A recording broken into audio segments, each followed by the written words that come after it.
warahmatullahi wabarakatuh, pemirsa TVRI Sumatera Utara dimanapun berada. Kembali lagi bersama saya Putra Andika Siagian. Hari ini kita markombur ya, setiap jam 3 sore kita akan berkombur tentang sesuatu yang mungkin saja di sini sedang tren ya kan. Nah, saya tidak sendiri di sini, saya ditemani oleh seorang wanita cantik gitu ya. Wah, pakai U dia, cantik ya. Siapa dia? Silakan Zizi. Iya Pak Putra, terima kasih banyak. Senang sekali bisa bertemu kembali dan menemani Bang Putra ya di Markombur kali ini. Dan tentunya pemirsa di rumah, kami hadir untuk memberikan informasi dan juga edukasi terhadap Anda. Dan hari ini pemirsa tentu topik yang menarik yang akan kita bahas. Ini adalah terkait dengan geliat ekonomi masa libur sekolah. Nah, kalau ngomongin soal liburan ya, ini menjadi polemik juga nih Bang Putra terhadap sektor industri dan juga sektor ekonomi Yes. nih. Seperti apa kira-kira? Termasuk juga terkait dengan produktivitas kerja. Nah, kalau itu produktivitas kerja ini dinilai semakin menurun.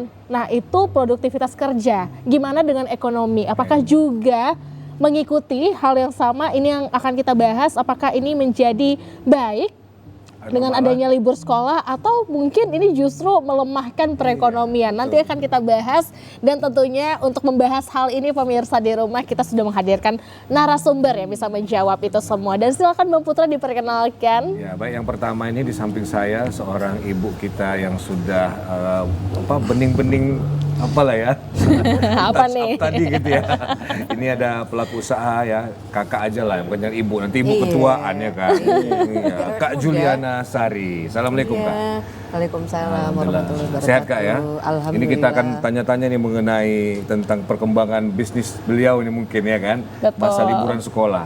Iya. Apakah anak-anak sekolah itu libur di rumah aja atau jalan-jalan malah kan gitu ya kan? Nah, di samping Zizi ada siapa? Silakan sih. Wah, kalau ini sudah tidak perlu diperkenalkan lagi sebenarnya, karena kita sudah pasti mengenal beliau ini ya, karena kan? selalu muncul di TVRI. Tapi kali ini juga tetap saya akan memperkenalkan beliau karena beliau adalah pengamat ekonomi. Iya. Siapa lagi kalau bukan Bang Gunawan Benjamin. Selamat siang Abang, apa kabar? Alhamdulillah baik Mbak Zizi. Sehat ya pastinya. Senang ya kalau udah ketemu sama Bang Putra pastinya senang. Tapi kalau ditambah lagi ada Bang Ben. dua narasumber kita yang berdua ini, Kak Juli. kita senang ya. Kita akan pulang karena mereka akan berdiskusi berdua ya. Janganlah, Tidak, kita ya. tetap dampingi ya kan. Ya, Bang jadi Putra. pemirsa nanti silakan nanti buka line telepon interaktif kita ya, biar nanti pemirsa juga bisa berinteraksi sih ya begitu ya. Betul, Nah, betul. silakan nanti hubungi ke 0811 6100 386. Sekali lagi kami ulangi 0811 6100 386. Nah, nanti pemirsa bisa tanya-tanya nih mengenai mungkin tema kita hari ini ya, geliat ekonomi masa libur sekolah. Nah, seperti biasa sih, Iya, jatah Bang abang, pertanyaan pertama. Silahkan untuk Baik, Anda. pemirsa, ini kita langsung tembak ke Kak Juli dulu, pelaku Oke. usaha, ya kan? Pemirsa, sebagaimana kita ketahui, libur sekolah, ya kan, di masa libur sekolah ini biasanya anak-anak ini langsung mungkin minta mamanya untuk jalan-jalan, gitu ya kan? Habis jalan-jalan pulangnya pasti bawa oleh-oleh atau pergi ke tempat wisata atau pergi ke tempat yang kuliner yang mungkin belum pernah didatengin, bisa bareng-bareng sama keluarga. Nah, menurut pendapat Kak Juliana sendiri ya kan, mungkin pada saat masa libur sekolah ini benarkah itu terjadi? Karena saya lihat anak-anak sekolahnya nggak begitu antusias ya. Antusias. Kayaknya anti klimaks nih liburannya. Karena begitu banyak liburan, betul ya? Betul. Menjelang libur sekolahnya ada libur Sudah ini, dinikmati libur duluan itu. ya. Yes. Gimana? Mungkin bisa ditanggapi Kak Jul? Iya, jadi saya sendiri kan seorang pengusaha harus menyimak nih ya perkembangannya. Kalau pemerintah sendiri ada proyeksi kenaikan 15% dan lain sebagainya, proyeksi, ya kan? ya kan? Aktualnya itu Aktualnya. di kita sendiri ternyata mengalami penurunan. Tetapi yang namanya pengusaha tetap aja pantang menyerah ya. Jadi Optimis gitu ya? harus optimis. Jadi penurunan di bulan ini sengaja memang kayak saya nih contohnya. Nah, di bulan ini udah kelihatan tren salesnya. Di minggu pertama Ini trennya liburan. naik atau turun yang tadi tuh? Kalau Tren saya salesnya? pribadi saya turun ya, Oh, karena kan turun. saya sifatnya online. Berapa kilo? tuh? online Naik stock, itu berat iya. badan, bukan penjualan. Beda ya. Beda. Itu Idul Adha kali ya. Idul Adha. Iya, jadi dimulai dari Idul Adha. karena concernnya kalau Idul Adha itu kurban, Oke, ya betul. jadi bukan kebutuhan pokok kayak cookies, Bukan. ya kue-kuehan dan lain sebagainya, parcel dan lain sebagainya itu tidak menjadi prioritas ya. Nah di situ udah kelihatan. Beda kalau Idul Fitri ya, kalau Idul Beda Fitri kalau mungkin Idul ya kan. Fitri, betul.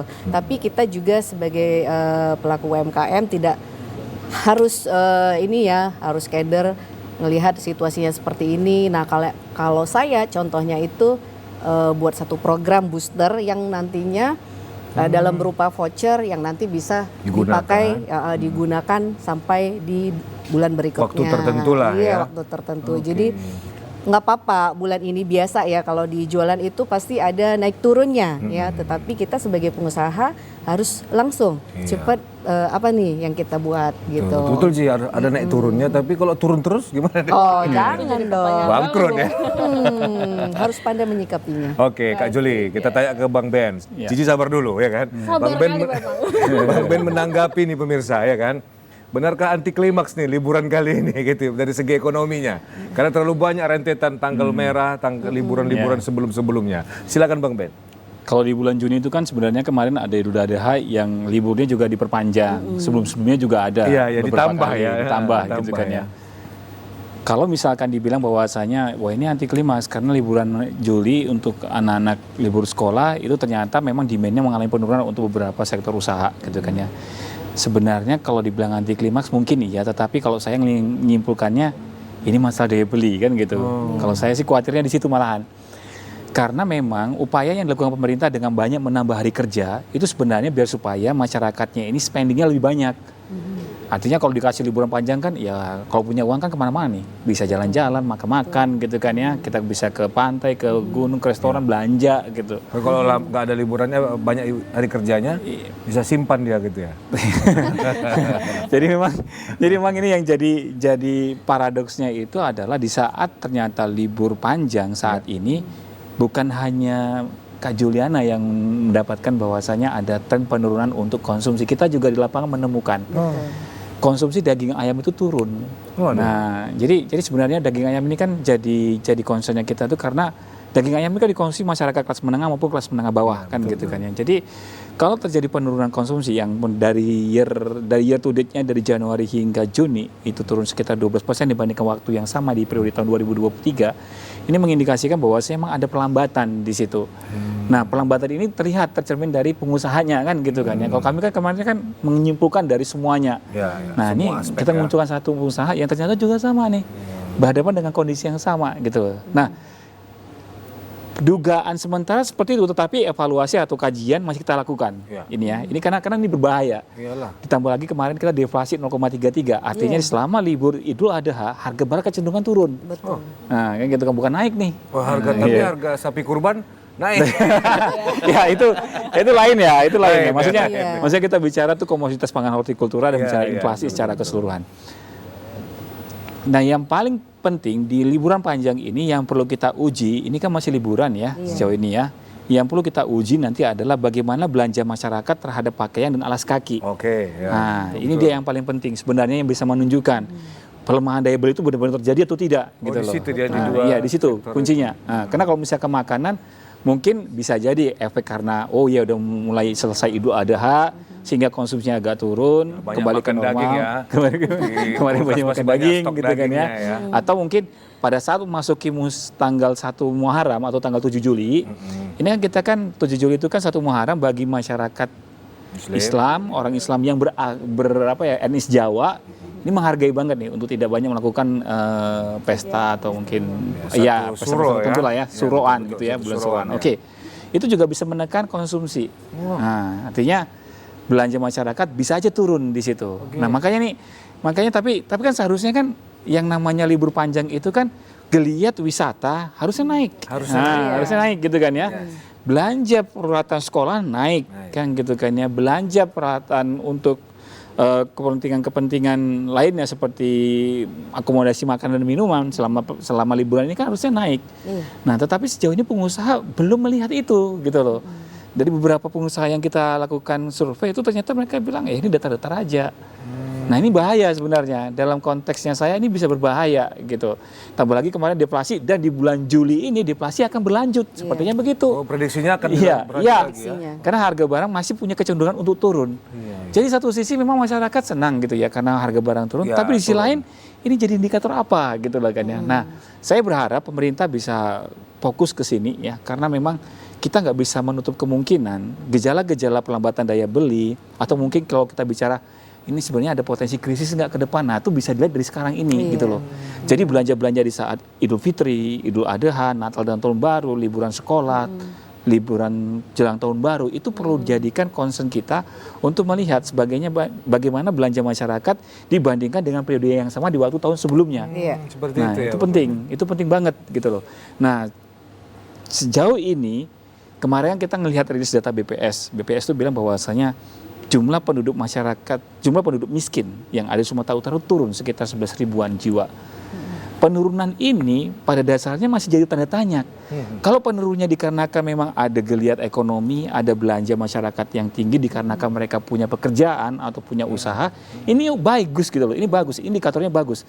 Tetapi kalau pengentasan kemiskinan ini yang angkanya turun dikarenakan bansos, nah ini Tidak dia. baik. Jadi pertanyaan kan, kita jadi saya jadi balik lagi gitu, saya jadi balik lagi. Kalau misalkan bansos yang dijadikan acuannya, ini ribet.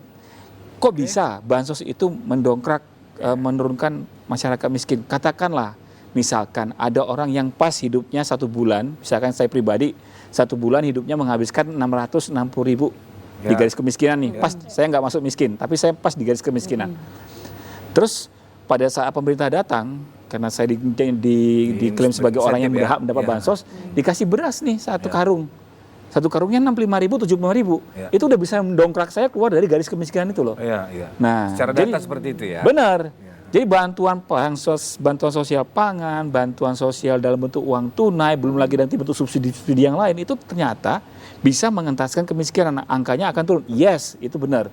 Nah, tetapi kalau dari sisi konteks ekonomi, Itu kita akan lihat punya iya. Kak Juliana. Iya, yang Ini tadi. jualannya gimana kan gitu kan ya. Ini jualannya gimana? Naik atau enggak gitu kan ya. Iya. Kalau orang belanjanya defense itu beras, sayur mayur, bawang, bumbu-bumbuan itu defense itu ya. Itu defense artinya bertahan itu di situ gitu kan ya. Sementara beliau ini kan sebenarnya kan bukan jualan defense-nya kan. Iya. Ya kan, ini kan kebutuhan-kebutuhan yang seharusnya itu dibeli oleh masyarakat yang kelebihan uang. Iya. Jadi setelah itu tertutupin, beliau akan belanja kemari, kan gitu kan ya. Kalau ini turun, berarti apa? Kesimpulannya ada kemungkinan daya belinya itu turun. Sehingga walaupun nih banyak orang miskin itu ini berada di sedikit di atas garis kemiskinan, ya. tetapi masyarakat menengah yang turun mendekati garis itu juga banyak gitu loh. Nah itu kesimpulannya yang perlu dikhawatirkan harusnya oleh pemerintah daerah maupun pemerintah pusat. Lagi-lagi nanti fiskal kita nih, anggaran fiskal yang ditetapkan oleh pemerintah pusat dan daerah ini akan terganggu di situ. Lebih panjang. Iya, itulah dia. Tapi banyak ya ternyata ya dari Faktor-faktornya aja ya. faktor-faktornya itu. Nah, saya pertanyaan ini langsung saya tujukan kepada Bu Juliana. Dengan hal ini Bu Jul, kira-kira nih menurut Ibu sendiri, apakah pemerintah kita wajib mengkaji ulang terkait dengan libur yang kalau di tahun 2024 ini ada sebanyak kalau nggak salah 27 hari ini ya. Iya, Itu kan betul. cukup banyak ya. Nah, gimana nih kalau menurut Ibu Juliana sendiri? Gitu? Iya. Kalau saya sih melihatnya, ini kan lagi trial ya. Pemerintah lagi trial bagaimana posisi dengan mereka punya projection untuk Kemenkraf kemarin, destinasi wisata, kemudian UMKM kan seperti itu. Nah mereka planning nih ya tahun ini mau di-compare dengan tahun sebelumnya. Bahkan nanti setelah ini dapat nih hasilnya sampai dengan Desember akan di-compare lagi dengan di 2025 gitu. Nah ini akan direview efektif nggak kalau ternyata liburan ini dibuat panjang. Banyak gitu ya. Ya banyak. Nah ini pasti akan ada review bukan hanya dari liburannya saja, tetapi yang tadi disampaikan oleh Pak Gunawan ada macam-macam yang harus mereka cek ulang kembali ya kan. Jadi dari segi pangan, yang tadi defense, yang itu ada nggak keterkaitan liburan dengan itu gitu. Kalau ada angka kemiskinan tadi yang disampaikan menurun hanya gara-gara bansos, itu kan tidak secara langsung terkait dengan liburan yang panjang ini. Jadi nanti akan ada pasti review dari pemerintah. Kalau saya pribadi sebaiknya liburan itu sih bisa dipilih ya. Seasonnya itu seperti kayak season Ramadan. Nah itu sesuai dengan yang analisa sales saya itu naik gitu ya. Jadi kebutuhan pada saat Idul Fitri, kemudian panjangnya liburan. Nah itu sangat mempengaruhi jualan saya gitu. Jadi ada peningkatan. Nah ini bisa direview apakah nantinya pemerintah akan memplotingkan liburan itu di 1 tahun. Nah khusus hanya di Idul Fitri saja dan liburan anak sekolah tanpa ada perpanjangan lagi yang dengan Idul Adhanya gitu. Jadi mungkin di tahun depan pasti ada review tidak akan panjang lagi seperti ini gitu. Karena Kak Juli kan atau Zizi, Bang Ben, ada stigmanya begini di masyarakat gitu ya. Kemarin kan udah kita liburan nih. Yang liburan kali ini kita di rumah lah gitu ya kan. Makan-makan di rumah, bakar-bakar di rumah aja gitu ya, benar ya? Benar. Jadi nggak semua liburan orang pergi, semua liburan orang menikmati wisatanya. Tapi kalau orang yang punya uang, dia nggak akan ini. Kalau yang punya banyak uang, dia nggak akan terpengaruh sama yang kayak begituan. Nah, kalau orang yang uangnya pas-pasan, ya ke masyarakat menengah, nah kalau udah mempertimbangkan itu, berarti ada tanda tanya di situ. Nah, itu sepertinya pengalaman pribadi saya. Baik pemirsa. Jadi langsung diutarakan ya. Kita tahan dulu, kita mau dengarkan nyanyi berikut ini dulu. Nanti kita akan kembali saat lagi. Silakan, follow band.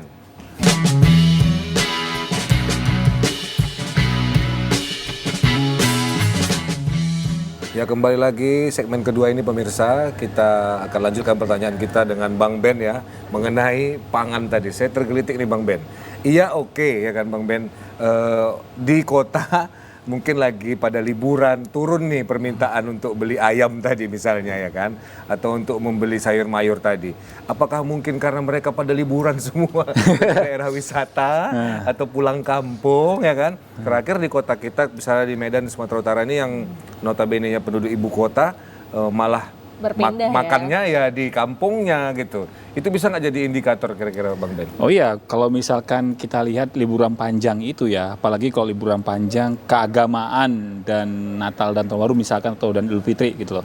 Itu bisa aja menggiring pola konsumsi berubah, konsentrasinya dari kota ke desa. Ya kan, itu bisa aja. Nah Idul Fitri itu yang paling kelihatan karena memang ada budaya pulang kampung di situ. Nah gitu. Nah tapi kalau kita misalkan lihatnya apakah belanja yang shiftingnya itu terlalu lebar sampai ke wilayah pedesaan, itu akan mengakibatkan itu bisa dilihat bahwasanya ekonomi itu menggeliat atau di tempat wisata itu akan mengalami penggeliatan. Sebenarnya sih terbatas kemampuannya. Oh enggak ini ya, enggak signifikan ya berarti. Enggak signifikan sebenarnya. Kalau kita bicara gini loh, ini kemana ada liburan-liburan nih di beberapa hari gitu kan ya, dikarenakan libur yang harusnya 1 hari diperpanjang jadi 4 hari ya kan, karena ada acara karena diperpanjang sama pemerintah begitu ya. Itu kalau misalnya kita cek nih di lokasi wisata ya seperti di wilayah Danau Toba atau mungkin Brastagi yang kita survei, memang ada peningkatan jumlah tingkat hunian hotel salah satunya gitu ya. Tetapi kalau kita bicara konsumsinya di Medan ini mengalami penurunan signifikan, enggak juga. Memang ada turun gitu ya, tapi enggak begitu besar gitu. Berarti nggak semua besar juga lah ya ke sana ya. Iya, berarti nggak semua juga sih sebenarnya ke sana. Kita masih ini ya, kita tuh di tahun 2024 ini masih menemukan bahwasanya kebijakan libur panjang yang ditambah ini ternyata kalau kita lihat dari kebijakan libur yang sebelumnya di tahun 2023, faktanya masyarakat tuh belanjanya mengalami penurunan. Nah, dari mana ngelihatnya? Pertama dari tingkat hunian hotel. Pertama dari beberapa hotel yang kita survei nih di Tigaras contohnya nih ya. Di Tigaras dekat Danau Toba itu pernah kita survei, itu ternyata pada saat selama 2024 ini terjadi penurunan tingkat hunian yang mencapai hingga dari yang biasanya sampai 85 hingga 90%, ini hanya sekitar 65% pada saat libur panjang. Nah, gitu loh. Nah, ini kan geliat-geliat ekonomi yang menunjukkan perlambatan di situ. Nah, ini yang lagi jadi ini yang sebenarnya masih jadi tanda tanya kita ya, masih kita terus kaji gitu kan ya, apakah kebijakan menambah libur panjang ini efektif atau tidak. Satu season, misalkan libur panjang satu libur panjang yang katakan Idul Adha tanpa ada libur panjang-panjang lagi yang hari-hari kejepit ditambah-tambahin begitu ya. Itu sebenarnya bisa mendongkrak belanja masyarakat, ya. Pada saat itu terjadi berulang-ulang, kalau dalam perhitungan saya, seharusnya kalau masyarakat itu dengan kemampuan ekonominya kuat, dia nggak akan ada masalah. Minggu ini libur, ya kan? 2 minggu lagi libur lagi, ayo gitu kan ya. Terus 2 minggu lagi libur lagi, ayo. dia konsisten pengeluarannya. Nah, kalau itu terjadi berarti daya beli itu kuat sebenarnya. Masalahnya masyarakat kita rata-rata penghasilannya 10 koma ya. Maksudnya tanggal 10 Koma udah apa koma nih? deh. Lanjut Bang Ben, lanjut. Iya, iya. Jadi kalau misalkan kita lihat dari beberapa responden yang kita coba tanyain gitu kan, sebenarnya punya nggak porsi pengeluaran untuk liburan? Dia selalu bilang, saya selalu punya alokasi anggaran yang digunakan setiap tahun untuk liburan. Pada dasarnya begitu tuh. Tetapi pada saat ditanya, apakah liburan di tahun 2024 ini akan diikutin semua? Dia jawab tidak. Tidak ya. Ya jawabannya tidak, kebanyakan Hanya tidak. tanggal-tanggal gitu. tertentu saja Iya. yang pergi ya. Kualitas liburannya juga turun. Nah itu juga banyak yang kita temukan. Misalkan nih liburannya nginepnya biasanya kalau misalkan libur 4 hari full atau 3 hari full gitu kan. Tapi sekarang 1 hari atau jelang 2 hari mereka udah pulang begitu lah. Artinya memang ada penghematan di situ. Ada pengeluaran yang dihemat begitu kan ya. Nah, banyak juga yang menyasar ya udahlah daripada menghabiskan uang terlalu jauh dari Medan, Ya, misalkan ya. ke Danau Toba Ya. gitu kan ya. Turun nih ke tempat yang lebih dekat ke Brastagi atau mungkin di pantai-pantai yang ada dekat wilayah Sedang Bedagi dan Deli nginap Sedang. lah ya gitu Iya, ya. begitulah dia. Ya. Begitulah dia ada perubahan pola belanja selama berwisata tuh ada gitu nah. Kita bisa menemukan ada banyak responden yang bilang sebelumnya saya sih jarang ke tempat di sini, saya biasanya selalu sering ke gunung, ke dataran tinggi.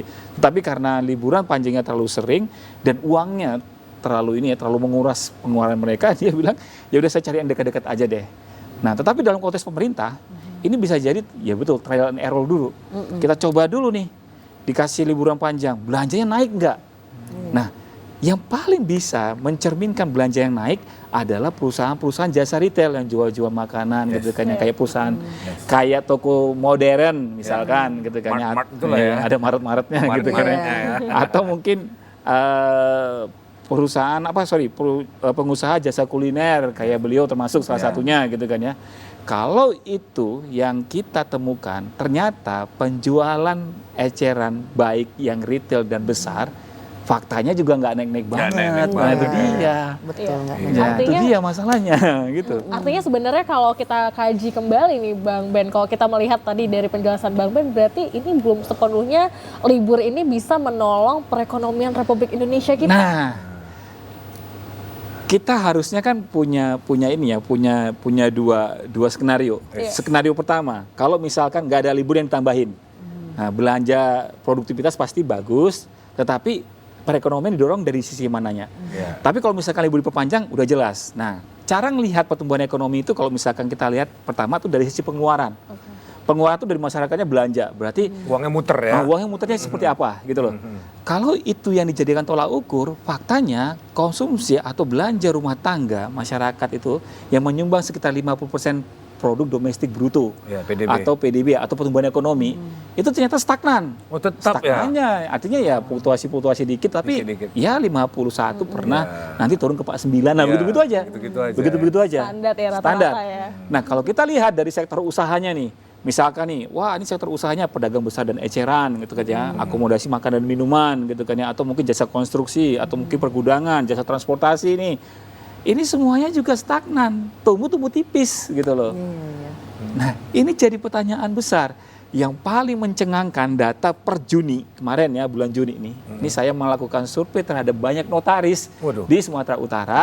Saya tanya nih, sebenarnya pengikatan kredit untuk pembangunan yang anggarannya dikeluarkan oleh pemerintah daerah itu naik atau turun?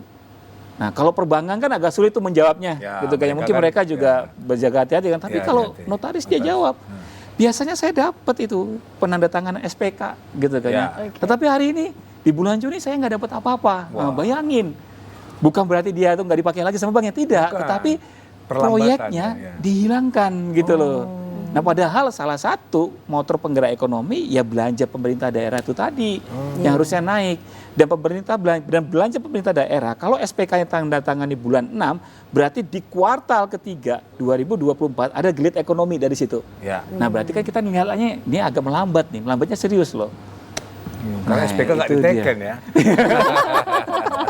Nggak mungkin nggak Faktor ditekan, penentu Pak. Nggak ternyata mungkin ya. nggak. Iya, betul, kita ke Kak Juli dulu. Kak Juli punya apa enggak strategi-strategi khusus nih untuk mengantisipasi ini Ya kan? betul, survivatnya gimana? Iya, cara Iya. survivatnya gimana nih? Boleh di-spill Iya. sama kita nih, karena kan nggak mungkin nih tinggal diam. Namanya pengusaha kan, Iya. harus Harus berjuang ya cari kan, harus strategi optimis, terus. harus muter otak nih supaya bisa tetap hidup di bulan-bulan seperti ini. Silakan Kak Juli. Iya, saya sendiri kan memang backgroundnya sebelumnya di retail, ya di retail manajemen. Jadi hal-hal yang seperti ini akan terlihat memang ketika setelah Idul Fitri itu akan menurun. Makanya di retail itu ini udah yang situasi slow, Wih, ya slow. slow. Nah Perlambatan ya. jadi dari situ kita belajar apa yang harus kita lakukan, gitu ya.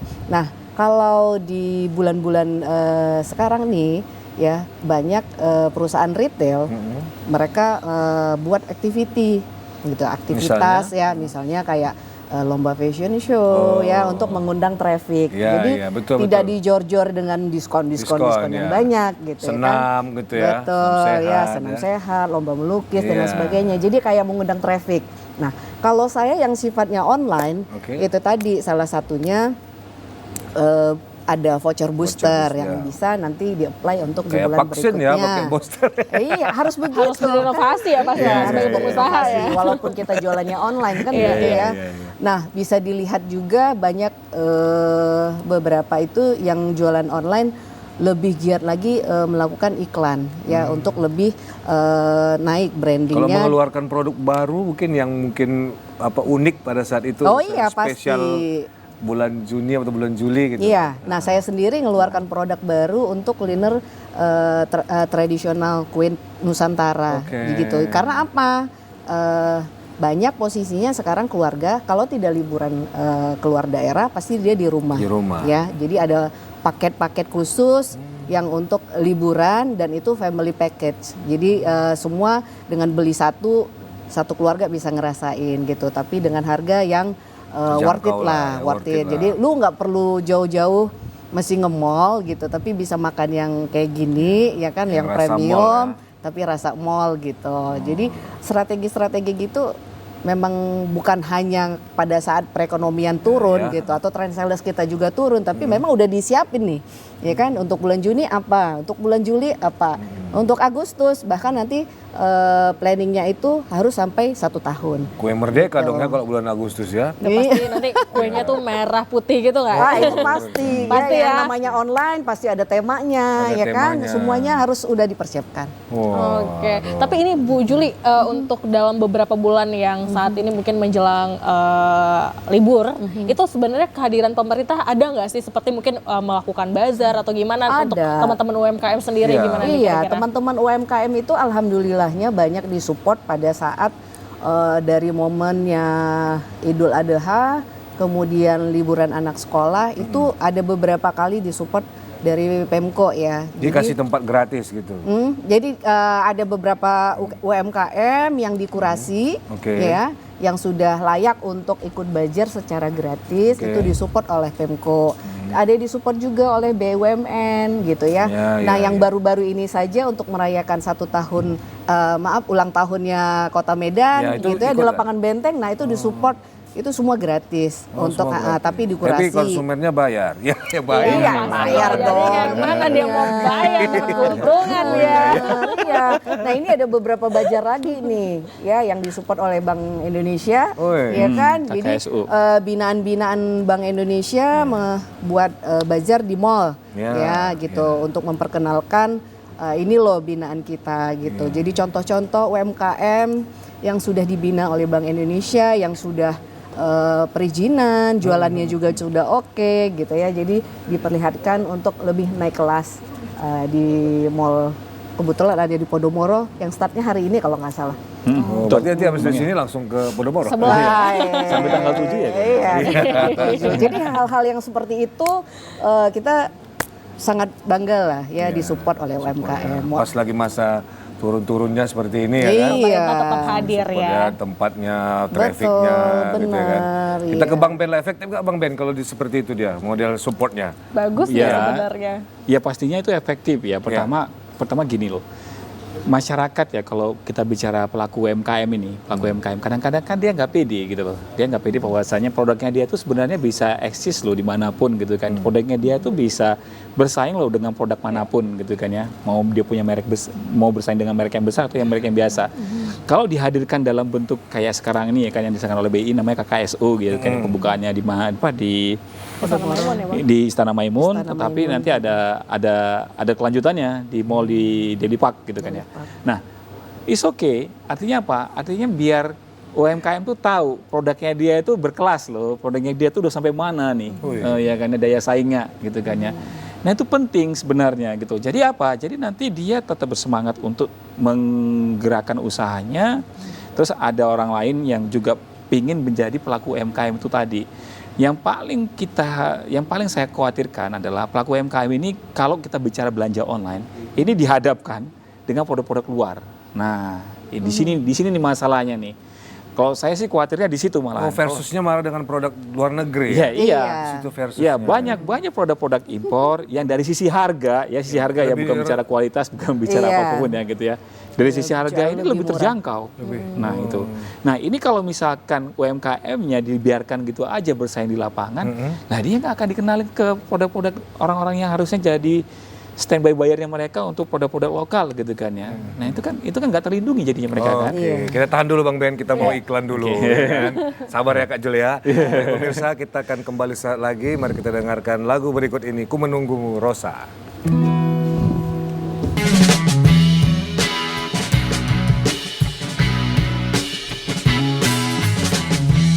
Ya pemirsa, kembali lagi segmen ketiga ini kita akan bahas lagi bagaimana sebenarnya yang terjadi ya pada saat liburan ini, kenapa malah daya beli menurun yang harusnya orang liburan ya Ji ya Bang Ben ya Kak Julia, harusnya beli produk-produk untuk oleh-oleh ini meningkat tapi tidak meningkat ya kan. Nah sebelum kita ke Bang Ben kita tanya dulu Kak Juli, ada kemungkinan nggak Kak Jul misalnya mereka para orang tua yang punya duit ini sebenarnya dia nyimpan untuk masukkan anaknya sekolah, ya Iya, kan? benar. Untuk belikan tas baru anaknya, belikan baju baru sekolah anaknya. Betul. Kemungkinan ada seperti itu nggak didengar-dengar di konsumen-konsumen kakak ini lah kan? Kami mau beli buku anak kami dulu, mau beli baju sekolah anak kami dulu. Iya. Betul nggak kak gitu?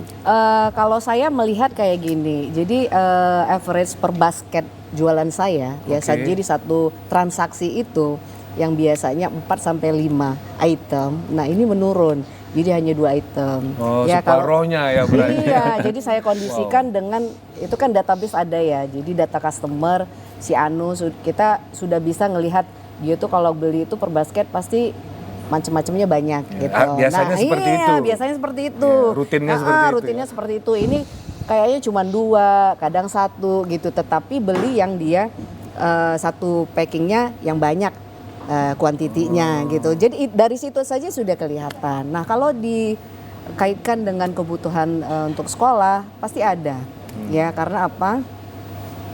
Biaya untuk masuk sekolah aja sekarang sudah mahal ya. Ada dikeluhkan ya para Iya, ya, belum lagi untuk kebutuhan seragam, buku dan lain tas, sebagainya. sepatu. Iya, mungkin kalau ada beberapa keluarga yang sudah berjalan dan kalau masuk sekolah itu tidak harus dengan seragam baru dan lain sebagainya. Itu juga yang kita lihat kenapa mungkin ada penurunan untuk pembelian seragam di beberapa pengusaha ini seragam, iya kan gitu. Jadi kemarin itu saya beli seragam juga tuh untuk anak gitu. Wah, Tipe Tisa, bukan? tahun jadi sebut tahun ya. ini Bu udah mau masuk aja nih tanggal 9, tapi stoknya masih banyak ya. Iya Bu, pada ini sih kita stoknya sama dengan tahun lalu, tapi kayaknya semuanya pada masih pakai seragam yang lama gitu. Jadi dari situ aja cerita si penjual gitu, kita udah bisa ngelihat kalau masih bisa dipakai gitu ya. Kenapa enggak gitu Kenapa enggak? Nah itu saya lihat, oh jadi memang ada kebutuhan-kebutuhan yang sangat krusial baru mungkin akan dibeli gitu. Jadi kalau prioritinya nomor berapa gitu iya lah ya. benar, priority nomor berapa. Jadi kalau tidak liburan karena ada kebutuhan seragam itu benar gitu. Ada kebutuhan dengan biaya sekolah yang naik itu benar gitu. Ya benar adanya. Saya sendiri kan juga ngalamin gitu. Iya. Tapi Kalau kan gitu kita bukan cas lah. Sama-sama gitu. Sama-sama ya, saling beradu nasib gitu ya. Kita ke Bang Ben dulu ya kan, izin Iya. dulu ya. Bang Ben, kebutuhan sekolah sekarang ini kan memang wow, kalau kita melihat pemirsa ya luar biasa. Kalau dulu kan kita masuk sekolah paling ya habis berapa orang tua gitu kan. Kalau sekarang ini ada apa antusias orang tua ini malah tidak memasukkan ke sekolah yang biasa-biasa gitu. Mereka pengen sekolah yang lebih, tapi uang masuk itu gede gitu kan. Uang bulanannya pun gede gitu kan. Mungkin itukah jadi salah satu faktor juga gitu sehingga mereka kayak semacam memilih prioritas adalah ini untuk ini dulu, untuk anak dulu, selesai ini nanti baru jalan-jalannya, baru nanti mungkin konsumsi A, B, C gitu. Mungkin nggak gitu Bang? Ya memang begitu. Jadi gini nih, penurunan penjualan daging ayam di bulan Juni 2024 dan berlanjut sampai Juli ya mungkinan ya seperti itu ya. Itu sebenarnya kalau kita survei di pasar gitu kan ya, para ibu-ibu rumah tangga tuh bilang kebutuhan seragam ini sebenarnya skala prioritasnya lebih tinggi dibandingkan kebutuhan pakaian baru pada saat Idul Fitri loh. Oh iya, Iya kan? satu dia Iya. ya. Iya. Pengeluarannya ada di situ sebenarnya. Tetapi kalau misalkan ternyata penjualannya juga nggak jalan, Iya. nggak terserap seperti biasanya, nah itu indikasinya perlambatan. Kesimpulan sederhana itu. Tekniknya nggak jauh beda dengan Kak Juli nanya ke pedagang tadi kan ya. Kok pedagangnya pakaiannya masih banyak ya gitu kan ya. Nah kita di lapangan juga begitu. Kita tanya gimana penjualan selama menjelang kenaikan kelas ini. Nah saya juga pada pedagang tuh juga ngomong bahwasanya ya kita juga agak kesulitan gitu loh. Kenapa tiba-tiba walaupun dengan stok yang sama penyerapan atau belanjanya itu tidak sebanyak tahun lalu. Nah itu kita tanyakan lagi ke konsumennya. Kenapa bisa belanja seperti itu? Kenapa belanjanya nggak seperti tahun lalu gitu kan? Kan anaknya juga masih SD kemarin kan kita survei, anak ibu kelas berapa? Kelas 3 SD. Sekarang kelas 4 lah paling kan SD begitu lah, kan. iya kan. Ya kan harusnya kan belanja pakaiannya juga sama Iya, gitu kan ya. betul. Apa jawabannya? Nanti Pak kalau seandainya ada uang lagi saya cicil lagi nanti untuk beli belanja yang gitu. Untuk beli baju seragam selanjutnya. Seperti Nah, itu ya. apa yang terjadi di situ kan? Belanja besar kan. Padahal ini kebutuhan seragam itu kayak ini loh bagi anak-anak sekolah tuh dia pakai pakaian baru di saat ajuan baru itu sebuah kebanggaan, kesenangan gitu kan ya. Kesenangan gitu kan ya. Tapi pada saat kalau misalkan dia harus dipaksakan dengan pakaian yang lama yang dinilai masih baik, berarti memang ada penurunan daya beli di situ. Oke. Nah, sehingga korelasinya kuat di saat kebutuhan mau kenaikan kelas ya kan ya, mau setelah dia mau kenaikan kelas dan pada saat dia masuk tahun ajaran baru, itu kan ada jeda waktu. Itu kebutuhan uang masyarakat menengah ke bawah untuk membeli pakaian baru itu bisa 1,5 hingga 2 juta loh dihabiskan. Iya. Itu banyak loh buat Itu mereka per itu ini ya, banyak banget. Per anak. Per anak ya. Per anak kan. Belum lagi Ya berapa kan anak bisa ya. seperti itu gitu loh. Nah, Kalau misalnya gini kan di tokonya Bang Ben memang menurun. Bisa kemungkinan nggak gini, sekolahnya buat sendiri seragam sekolahnya gitu ya. Berarti diwajibkan Jadi nggak beli ya. di tokonya gitu. Itu gimana Bang Ben ya ya, kan? berarti kan konsekuensinya harganya lebih mahal dong. Iya. gitu kan ya. Nggak mungkin juga kan. Nggak mungkin juga, iya, betul. Artinya kalau sekolahnya bonafit, memang kelasnya kelas kemampuan ekonomi Iya. orang tuanya kelas Iya, menengah betul. ke atas bisa seperti itu. Itu banyak.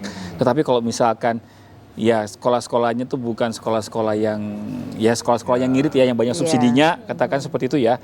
Itu saya yakin sih pola belanjanya masih akan seperti itu. Toko dia ya. Toko. Nah, paling terlihat yang paling bisa menggambarkan ya kalau secara keseluruhan tadi kan toko ya. Iya. Sebenarnya kan juga bisa dilihat dari sisi produksinya. Nah, wholesale-nya gitu Iya, kan ya. pasti. Wholesale-nya itu kayak gimana? Dari mulai perusahaan tekstil, Iya, pasti membuat naik di situ seragam. ya, Nah, permintaan di situ kan produksi. kelihatan lagi kan. Kalau turun ya jelas semuanya pasti di bawah juga akan turun. Iya. Simpel itu sebenarnya gitu loh untuk melihat bagaimana pola belanja masyarakat di liburan kali ini, di kenaikan kelas pada saat ini gitu loh. Nah, tapi memang yang paling sangat disayangkan untuk urusan pangan aja dia udah mulai berpikir. Nah, ini berbahaya sebenarnya. Kalau saya Pangan bilang aja ini mikir ya, Iya. gitu ya. Untuk urusan makan aja udah berpikir gitu loh. Udah nimbang-nimbang gitu loh. Padahal itu priority ya. Harusnya, ya kan, harusnya itu priority gitu loh. Beras nggak akan mungkin digantikan. Oke. Iya. Tetapi kalau kita bicara lauk pauk nih, mulai ikan segar, telur ayam, daging ayam. Oke. Daging sapi gak usah ngomong dulu deh, itu Ya, biasa menengah itu ke atas Jawa, gitu kan ya, ya, atau tukang ya. bakso gitu kali ya. 3 ini udah mulai ada shifting ini. Ada mulai ada shifting. Di saat ikan segarnya murah, ini pada lari kemari. Dari yang biasanya beli daging ayam, udah kemari larinya nih. Kemarin kan ikan tongkol, ikan daji sempat 15.000, 10.000, begitu kan ya. Mereka lari ke sana. Walaupun seleranya itu agak sedikit ditekan gitu ya. Awas saya seleranya daging ayam, tapi nggak ada duit, udah deh ganti ikan. Nah, gitu loh. Gitu ya. Nah, itu udah nunjukin sebenarnya. Mereka udah mulai berhitung. Tanda-tanda. Ya, tanda-tanda gitu kan ya. Berarti apa? Berarti ada kebutuhan sekunder yang seharusnya juga dari situ harusnya udah mendapatkan ancaman kan. Ancaman apa? Ancaman penurunan belanja di sektor-sektor sekunder itu tadi seperti pakaian gitu kan ya, seragam salah satunya gitu kan ya. Nah, ini kan berbahaya sebenarnya. Jadi gambaran yang paling gampang untuk melihat bagaimana penurunan daya beli masyarakat adalah pada saat mereka mengurangin kebutuhan belanja tersiernya gitu kan ya. Terus mereka udah mulai bernegosiasi untuk kebutuhan belanja pokoknya, primernya itu tadi tuh, pangan itu tadi. Nah, itu udah terjadi. Ini udah terjadi nih. Kenapa pemicunya? Banyak hal. Pertama, mereka bilang kenaikan harga barang yang begitu tinggi belakangan ini, inflasi kan kemarin kan naiknya tinggi-tinggi banget tuh ya. Beras naik, semua naik gitu kan ya. Itu ternyata nggak diimbangi dengan kenaikan gaji. Iya, betul. Iya kan ya. Kalau kita orang bicara pekerja yang katanya tuh UMK-nya itu naiknya itu di kisaran 3%, inflasi pangan tuh hampir 10 loh kemarin sempat. Jadi Bukan curhat kan? Bukan curhat Iya kan? bukan. Ini bukan lah. Ya ini data gitu kan, yang itu kita bicara data gitu kan ya. Bayangin, masuk tahun 2024 pemerintah menetapkan UMP, UMK gitu kan ya di kisaran angka 3%. Berarti gaji-gaji kita ini naik 3% nih. Iya. Ya kan, tetapi begitu kita dihadapkan masuk tahun 2024, inflasi pangannya sempat 9,8%. Wih, tinggi ya. Berarti pengeluaran lebih tinggi daripada pemasukan dong. Iya, betul. Nah, di data yang lain kemiskinan malah turun. Berarti bansosnya cair dong, banyak dong, kan gitu kan. Nah, gitu cara menyelamatkannya gitu loh. Tetapi yang dihantam masyarakat menengahnya nih, menengah ke atas, kelas menengah ke atasnya itu dihantam, dan banyak ya, saya berkesimpulan bahwasanya banyak dari masyarakat kita yang menengah ini yang rawan ini masuk ke dalam garis kemiskinan itu tadi. Gitu loh. Kalau melihat dari fenomena perlambatan penjualan pedagang besar dan eceran. Ini ancaman besar juga berarti ya. Sebenarnya ini ancaman besar loh kalau saya bilang ini. Apakah tidak ada antisipasi nih Bang kira-kira? Nah, Mungkin dari makanya, pemerintah atau dari mana gitu? Kita duduk di sini, kita diskusi ini, pemerintah ngelihat dia pasti akan melakukan sesuatu. Nah, gitu. Saya berpikirnya betul sih. Pasti berpikir Ya, kita mengabarkan ini, kita mengabarkan bahwasanya oh Pak, kita ada temuan seperti ini loh di lapangan, bahwasanya ada penurunan daya beli, gejala daya belinya. Bahkan kalau kita lihat secara nasional, kemarin deflasi 2 bulan tuh Indonesia tuh ya. Mulai di bulan Mei dan Juni. Deflasi 2 kali. Apa kata banyak pengamat? Wah, banyak ekonom. Ini ada penurunan daya beli ini. Nah, kan gitu kan ya. Bisa inflasi, ini deflasi. Deflasi itu baik ya kalau misalkan baik. dari sisi belanja masyarakat tuh mereka akan mengurangi beban. Tetapi pada sisi lainnya ini jadi temuan yang bisa aja kita bersimpulan jangan-jangan kalau ini berlanjut terus. Jadi ada kecurigaan tersendiri ya dengan deflasi ini. Padahal harusnya ini jadi hal yang menjadi kabar yang baik ya. Ya, harga daging ayam turun, semua bisa beli. Katakan begitu kan ya. Harga cabai merah, cabai rawit, bawang merah, bawang putih turunnya dikit nih di bulan Juni. Di bulan Juli ini kemungkinan turunnya dalam nih. Oh iya. Nah, iya kan ya. Kita pantau ya nanti. Iya, nanti Natal dan Tahun Baru bakal naik lagi nih kayaknya. Kan gitu. Kita pantau nanti ya berarti. Kita tunggu nanti. Kita pantau nih. Ini kalau misalkan turun di bulan Juli ini, nah ini yang udah dirugikan petaninya. Dia akan mendapatkan penurunan harga jual, ya kan ya. Dia bisa dirugikan daya beli masyarakat, kelas petani turun lagi. Ya kan? Nah, kita lihat nih, efektif enggak kebijakan libur panjang, terus kebijakan-kebijakan lainnya dalam mendorong daya beli. Kalau deflasi seharusnya itu kontradiktif dengan kebijakan pemerintah. Pemerintah udah jor-joran nih nambah hari libur, pam gitu kan ya. Tetapi harga barang malah turun. Nah, gitu kan. Oke Bang, kita sudah di akhir. Ya pemirsa ya, kita sudah di sesi akhir. Memang sangat seru sekali pembahasan ini karena ini merupakan informasi ya yang didengarkan oleh pemerintah, mudah-mudahan bisa direspon. Jadi di sesi akhir ini mungkin kami meminta kata terakhirnya lah, closing statementnya lah dari dua narasumber ini. Mungkin dari Kak Juli dulu, nanti ditutup dengan Bang Ben. Silakan singkat padat tepat. Iya. Silakan Kak Juli. Kalau dari sisi pengusaha, ya kan tetap harus ada informasi ya mengenai situasi perekonomian ya, karena itu kita butuh ya melihat situasi perekonomian kita sekarang. Belum lagi ada beberapa negara yang dalam situasi perang masih terus menerus ya, itu sangat berpengaruh terhadap kita untuk negara Indonesia ya khususnya gitu. Jadi persiapkan strategi ya yang dengan baik dan cermat, itu pesan dari saya. Baik, pakai terima strategi ya. kasih Bu Silakan Bang Ben. Juli. Iya. Singkat Bang Ben. Iya, saya cuma mau menyampaikan pada masyarakat yang mungkin ya agak terbebani di tahun ini untuk pemenuhan kebiayaan butuh sekolah, Iya, iya. gitu kan ya. Ingat Anda nggak sendirian, ada banyak ini Iya, soalnya, iya, gitu kan ya. iya. Di sini kita dari hasil pengumpulan data di lapangan itu rata-rata masyarakat menengah ke bawah mengalami kesulitan yang sama. Itu dia. Jadi coba deh kalau mau ya, saya menyarankan agar punya skala prioritas pengeluaran di Oke. sini. Betul. Siap. Ya jangan apa ya, jangan ya uang sedikit sedikit apapun di dompet itu sangat berharga sekali nih dengan menghadapi dengan situasi yang seperti sekarang gitu loh. Oke. Iya, jadi jangan coba berpikir bahwasanya uang yang sedikit ini ya udah saya habisin aja deh karena sedikit gitu. Tapi ini akan sangat berharga pada saat di situasi-situasi yang tidak terduga. Oke, Nah, baik. kondisi ekonomi ke depan ini sangat bergantung nih Iya. dari masalah gejolak geopolitik di luar, Iya. ya kemungkinan ada pelambatan ekonomi secara makro dan pelemahan mata uang rupiah. Oke Bang Ben, Jadi terima tetap kasih hati-hati. Bang Ben. Pengeluaran. Terima Waktu kasih juga ini banyak. sudah sangat untuk saya.